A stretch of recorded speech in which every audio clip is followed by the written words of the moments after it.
Contenta, adelanté un poquitito de lo que íbamos a charlar, que tiene que ver con esto del fin de los jefes, ¿no? Que tienen todas las respuestas. Ahora, ¿cómo pasa un jefe de dar órdenes a hacer preguntas? Bueno, primero tomando conciencia, ¿no? Tomando conciencia de que esa forma de liderar es una forma que no responde mucho a lo que pasa hoy en el mundo del trabajo. ¿Por qué?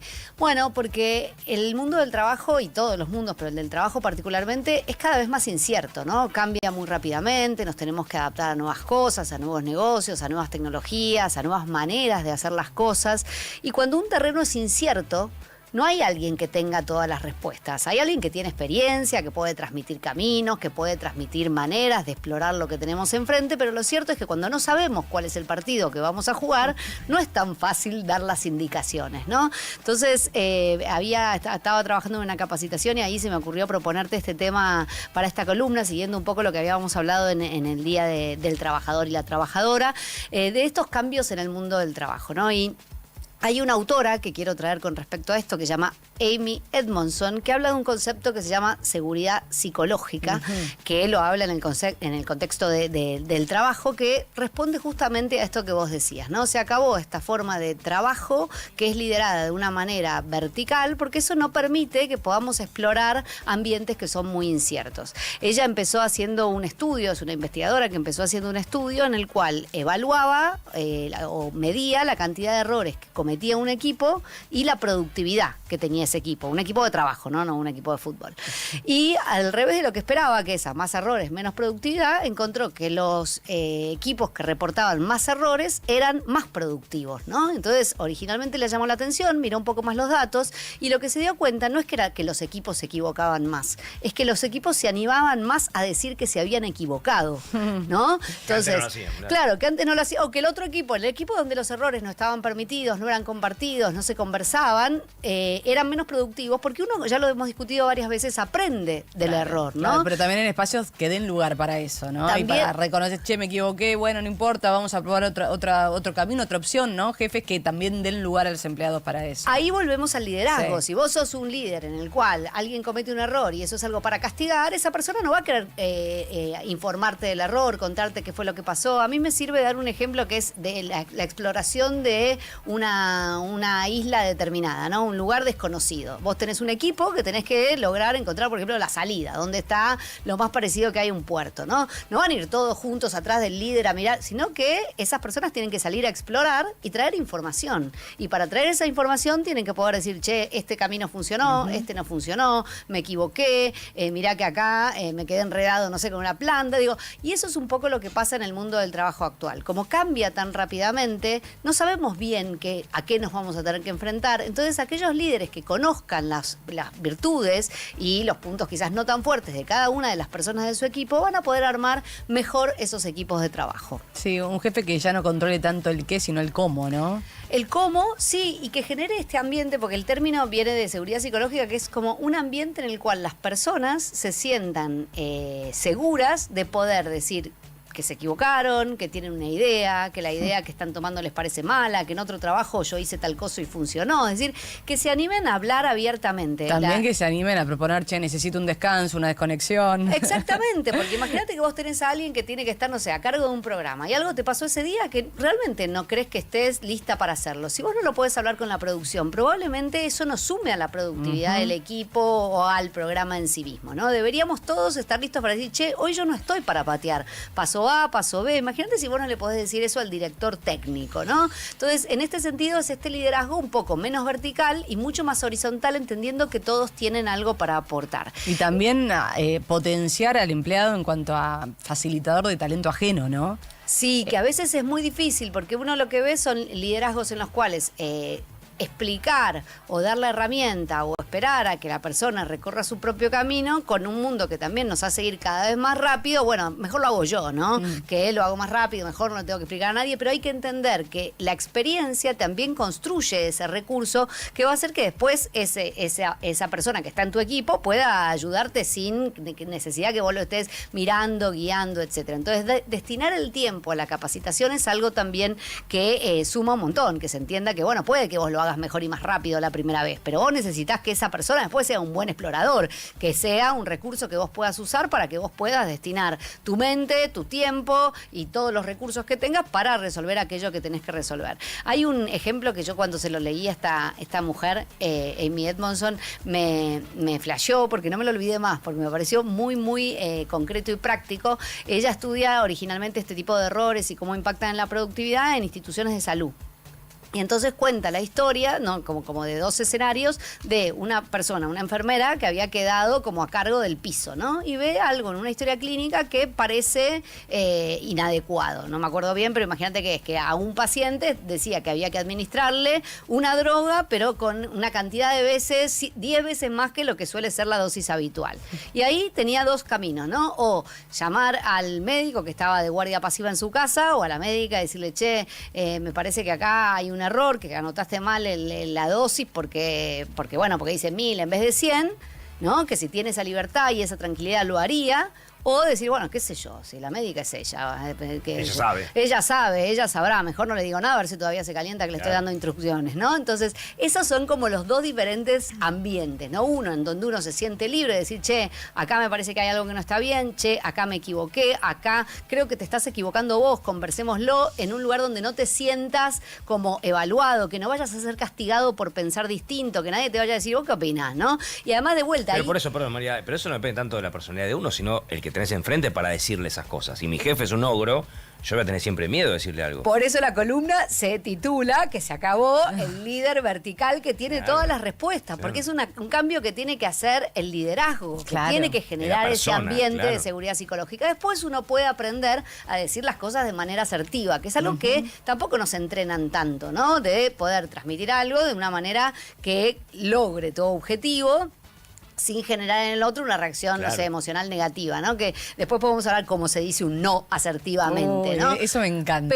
Pero sin duda depende mucho del liderazgo. Por eso hay que tomar conciencia de que ni siquiera porque ya no está de moda o porque los chicos no se lo aguantan, de lo que hablábamos la otra vez, sino porque no vas a tener equipos tan productivos. Si alguien no se anima a decir, che, esto no salió bien o esto me equivoqué. Imagínate cuando, no sé, en programación se esconde un error. Bueno, eso puede llevar a una serie de... Exacto, entonces generar estos ambientes de seguridad donde uno puede decir, che, de vuelta, o me equivoqué, o hoy no me siento para patear, o creo que te estás equivocando, o che, mirá, en otro programa de radio hicieron esto y me parece que está bueno. Que no te vayas a sentir que el otro te va a castigar por dar tu opinión. Ese tipo de liderazgo es el que hoy se considera mucho más positivo, y no solo por el cuidado de las personas, sino también por el rendimiento de las personas en escenarios tan inciertos. Ahora, ¿qué consejo le das a un jefe que ahora esté escuchando y dice, no bueno, ogro. ¿cómo empiezo? Claro, ¿cómo empiezo a esta transición hacia un nuevo modelo de liderazgo? Primero entender que, como decimos siempre, no se cambia de un momento para el otro por haber escuchado una columna de María Roca y Agustina Casanova. Pero algo queda, claro, ojo, tomás conciencia sí. y hay que empezar a hacer pequeños cambios. Y los cambios tienen que sostenerse en el tiempo para volverse automáticos. Entonces, elegí una pequeña cosa, que puede ser desde cuando termina la reunión, preguntar, che, ¿alguien tiene algo para preguntar? Todos tienen la info, ¿hay algo que me quieran decir? O empezar a reconocer tus errores. Che, la verdad que esta columna estuve un poco desordenada, ¿qué opinan que puedo hacer la próxima vez? ¿No? Como generar ese ambiente, primero también de empezar a reconocer los propios errores. Entonces buscar pequeños cambios que al principio te van a resultar como incómodos y te va a resultar como un poco ajeno, pero después si lo haces cotidianamente vas a ver que se vuelve automático, ¿no? Entonces, entender que no es solo una actitud, es también una manera de accionar en la vida de todos los días. Y en esto, volvemos a esto de la asertividad, ¿no? Imagínate que vos me pedís algo que tengo una lista de tareas y me pedís algo nuevo.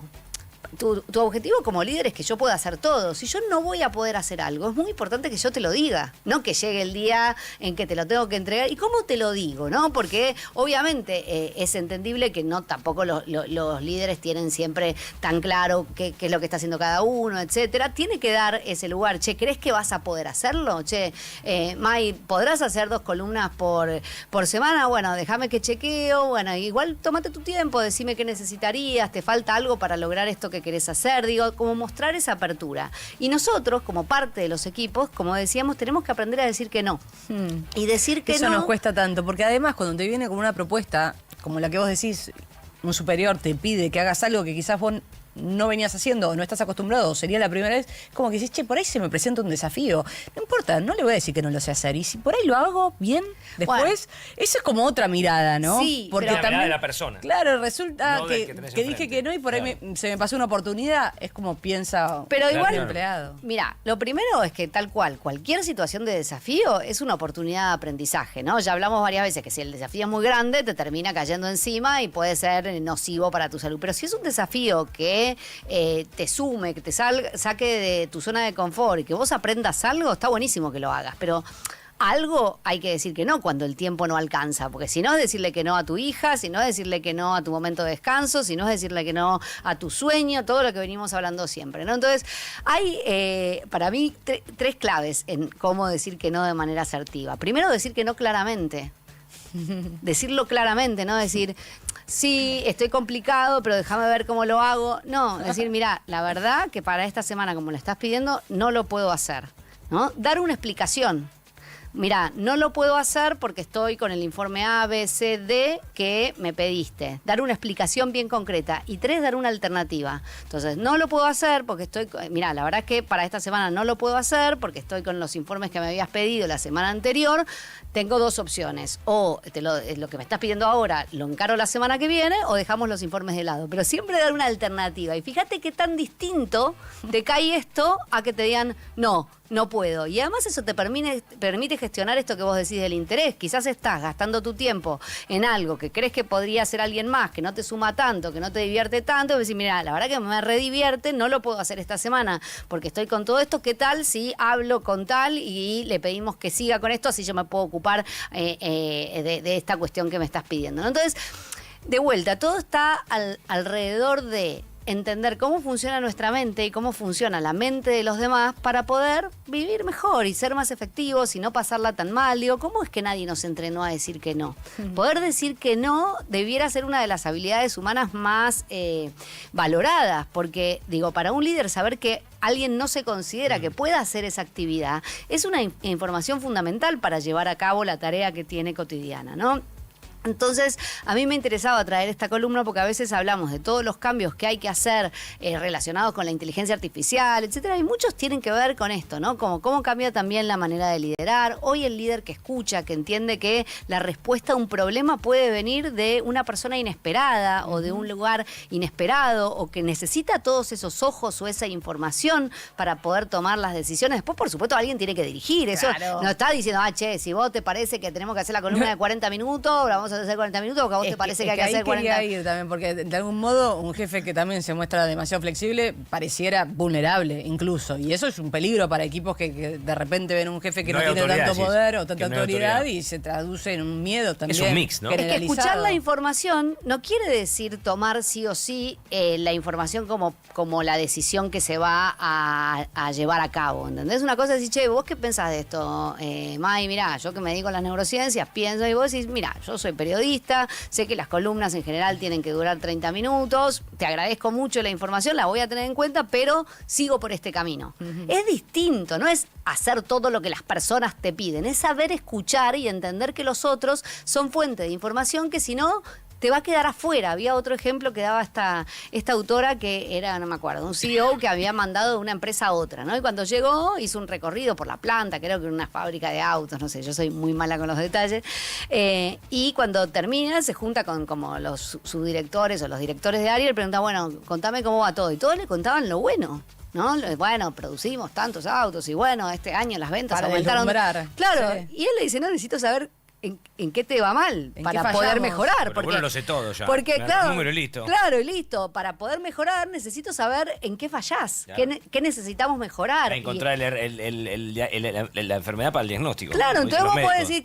decir, claro, che, duele acá, la verdad que no tenemos gente, o la verdad que es Nos demasiado falta acá, trabajo. claro. O digo, la cosa es aprender a decirlo de tal manera que genere apertura y no cierre al otro, y el líder saber escuchar y entender, insisto, que no sabés cuál va a ser la información que va a ser relevante para poder dar cuenta de lo que el mundo del trabajo futuro te va a pedir.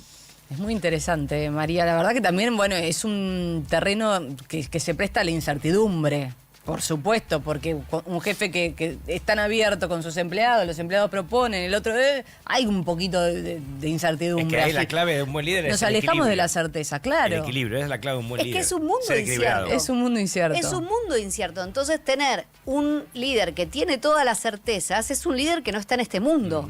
Entonces, ¿cómo haces para guardar la autoridad mostrando incertidumbre? Ahí Ajá. está para mí la gran clave, ¿no? Mostrando curiosidad, Mostrando quizás, curiosidad, ¿no? aceptando que vos también te equivocás, aceptando que vos no tenés todas las respuestas, que quizás la idea del otro es mejor. Digo, no quiere decir largar el volante, porque si no hay volante también es un problema. Si cada uno juega el partido que quiere jugar, estamos también en una mala. Esto es cómo aprendés a escuchar a todos y vos de todas formas tomás la decisión, porque vos estás en ese puesto. Además, otra cosa que le pasa mucho a los líderes es que tampoco pueden necesariamente transmitir toda la información que tienen a los equipos. Entonces quizás a vos te parece buenísima idea y por ahí, y yo como líder sé que esa no es una opción porque, qué sé yo, ese negocio está por cerrarse y vos todavía no lo sabés, ¿no? Entonces es difícil porque el líder tiene muchas veces mucha información y mucha más responsabilidad que el equipo en sí mismo. Entonces es una actitud por la cual las personas se sientan seguras de emitir su opinión sin miedo a ser castigadas. Ay, sí. Eso no quiere decir hacer todo lo que la persona me proponga. Hay una distancia enorme frente a eso. A nosotros, o a mí por lo menos, que estábamos muy acostumbrados a este líder que me dice qué tengo que hacer, en qué momento, que es el que evalúa la performance. Bueno, nos resulta un poco incierto, pero vuelvo a decirte, Agus, el mundo es incierto. Entonces, alguien que sea rígido en un mundo flexible tampoco va a funcionar. Es verdad, ¿no? Y aparte tanto hablamos de la salud mental, digo, tener, qué mejor un equipo de trabajo que pueda funcionar y fluir y que estén todos contentos haciendo lo que hacen y poder manifestar también cuando hay cuestiones que no van. Digo, eso, un jefe abierto, un líder que escuche y en consecuencia un grupo de trabajo más saludable. No, y traes algo que es importante, que es las personas que sienten que tienen alguna decisión en aquello que trabajan, que son escuchadas y que lo que piensan es escuchado, tienen mayores niveles de bienestar laboral. Y las personas que tienen mayores niveles de bienestar laboral laburan mejor, Son más básicamente. productivos. Entonces, que, no sé, que yo te puedo decir, che, ¿qué pensás de esta columna para la semana próxima? Entonces, decís, bueno, no sé, María, no sé, si vamos con el Mundial, que sí o sí es el Mundial. Bueno, no te traigo más ninguna idea, voy, no, vengo, lo hago, pero en cambio si decís, che, mirá, qué buena idea, quizás ahora que es el Mundial justo no, pero La dejémoslo. Claro, la forma de que el otro se sienta escuchado sin necesidad de entregarle el volante, porque no es el dueño, o entregarle el volante cuando querés que aprenda una nueva habilidad, etcétera, pero no es darle la dirección al equipo, es entender que todos tienen algo para aportar y que tenés que generar un ambiente de trabajo donde todos se sientan tranquilos de aportar aquello que pueden aportar. Bueno, ahora sí, nos convertimos ya en un grupo laboral hermoso, Por evidentemente. Bueno, coworkers le Sí, pusieron, somos así coworkers. que últimamente sale todo el trabajo. Y viene María Roca todos los martes para recordarnos también cómo hacer las cosas bien a nivel equipo. Intentarlo por lo menos, que sea parte de la discusión, que tratemos de desarrollar algunas de estas habilidades. Nosotros como líderes, yo obviamente trabajo en equipos donde trato de poner todas estas habilidades en juego y no siempre es fácil, pero por lo menos tenerlas en cuenta, tenerlas presentes, tratar de ir haciendo estos pequeños cambios, ser agradecido cuando alguien aporta, ser capaz de decir, che, me equivoqué, acá la pifié. Todo eso da primero un ambiente de trabajo mucho más saludable y por otro también genera un ejemplo de que el otro puede decir, che, acá me equivoqué yo. Obviamente, obviamente. Y eso se traduce a toda la vida, porque después uno vuelve a casa mucho mejor, más liviano. ¿no? Más liviano. ¿viste? Sí. Y entonces, ¿qué va a pasar? Vamos a ser más efectivos. Y No vamos nos a ser más olvidamos- felices. Más felices y más productivos, que al final uno diría, bueno, che, al del trabajo lo que le importa es tu productividad. Bueno, Y pero bueno. la salud cerebral impacta positivamente en la productividad. Y después podemos volver a casi dormir, descansar, como nos recomienda María Roca. Esas 7, Exactamente. 8 horas mínimo. Mínimo. Bueno, gracias María. Un placer, como siempre. Y ya Nos vemos pensando en la que sigue, en la columna que sí, viene. voy a pensar algo para el Mundial. Ya sé que falta un Vamos. poquito, pero voy Un a mes. pensar algo para el Mundial. Hoy voy a ir- 11, ¿no? Hoy 30 voy a- días. Voy a ir pensando. Me pueden tirar temas también, porque yo soy Sí. una persona muy abierta, Sí. flexible, así no, que... No, una curiosidad que podemos hacer como una pastillita, pero sí veo que por ahí la gente está un poquito... Tengo una sensación rara en cuanto a la altura del año. O sea, me siento como a nivel cansancio, como si estuviese en octubre, noviembre, pero recién es mayo. ¿Tiene que ver que arranque el Mundial en un mes, digo, esa sensación de fin de año también, porque Por lo que hay pasó como... en Qatar. No va a ser un fin de año, pero un paréntesis en el año, como que se va a frenar Eso, bastante. se parte en dos este Siento año, que hay una claramente. locura previa, que es como cuando vas a iniciar un viaje de vacaciones, o un algo así que Obviamente a no hay nivel estudios que generalizado. estudien específicamente o investiguen qué pasa cuando el Mundial cae en junio, creo, voy a fijarme, pero sí decir que el cerebro divide el tiempo como por bloques temporales. Cuando vos decís, che, este año, el año que viene, empiezo el gimnasio. No cambia nada del 31 de diciembre al 1 de enero. Eso es una organización que hace nuestro cerebro para creer que el mundo es más certero de lo que en realidad es, o más comprensible de lo que en realidad es. Sí, definitivamente, cuando hay algún evento que para vos es muy importante, y ni hablar si es un evento colectivo muy importante, genera ese bloque. Che, lo hablamos después del Mundial, ¿no? Claro, lo pateamos todo para después del Mundial. Sí, es así. Claro, y pasa también esto de cuando estás esperando algo, es como que a medida que se acerca, te vas como cansando, Sí. porque está la meta ahí cerca, ¿no? Pero bueno, es interesante pensarlo. Sí, decir que los niveles de agotamiento, nada, hay que estar atentos, monitorearlos, ver cuándo necesitamos descansar, porque no se pueden sostener en el tiempo, terminan teniendo una consecuencia, ¿no? Muy bien, ahí están las recomendaciones, los consejos de María Roca, que siempre es un placer poder tenerte. Gracias, Siempre un María. placer estar acá.